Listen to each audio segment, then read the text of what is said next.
Forward. These pages have been written with purpose and hope that their suggestions may furnish you a key to open up the way to the attainment of your desires, and to explain that fear should be entirely banished from your effort to obtain possession of the things you desire. This presupposes, of course, that your desire for possession is based upon your aspiration for greater liberty.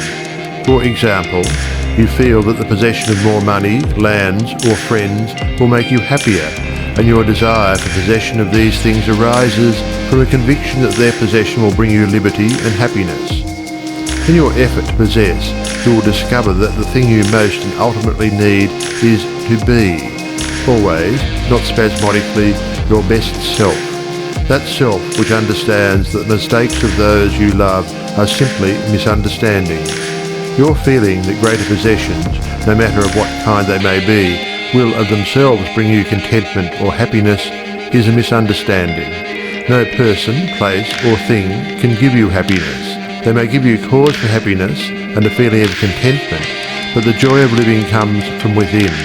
Therefore, it is here recommended, rather than otherwise, that you should make the effort to obtain the things which you feel will bring you joy, provided, as previously stated, that your desires are in accord with the joy of living. It is also desired in this volume to suggest the possibilities in store for all who make persistent effort to understand the law of visualization and make practical application of this knowledge on whatever plane he or she may be. The word effort, as here employed, is not intended to convey the idea of strain. All study and meditation should be without strain or tension. It has been my endeavour to show that by starting at the beginning of the creative action or the mental picture, certain corresponding results are sure to follow.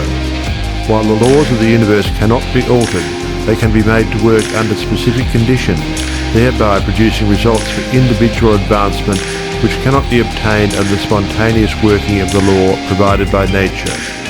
However far the suggestions I have given you of the possibilities in store for you through visualizing may carry you beyond your past experience, they nowhere break the continuity of the law of cause and effect.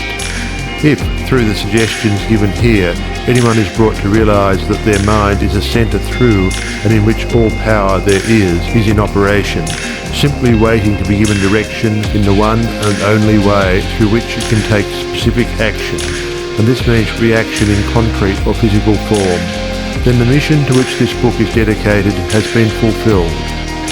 Try to remember that the picture you think, feel and see is reflected into the universal mind, and by the natural law of reciprocal action must return to you in either spiritual or physical form.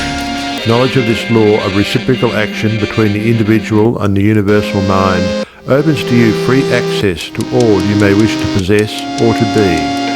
It must be steadfastly borne in mind that all this can only be true for the individual who recognizes that they derive their power to make an abiding mental picture from the all-originating universal spirit of life, God, and can be used constructively only so long as it is employed and retained in harmony with the nature of the spirit which originated it.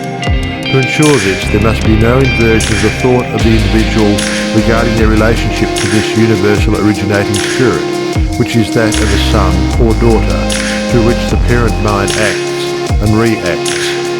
Thus conditioned, whatever you think and feel yourself to be, the creative spirit of life is bound to faithfully reproduce in a corresponding reaction. This is the great reason for picturing yourself and your affairs as you wish them to be as existing facts, though invisible to the physical eye, and live in your picture. An honest endeavour to do this, always recognizing that your own mind is a projection of the originating spirit, will prove to you that the best there is yours in all your ways. End of foreword.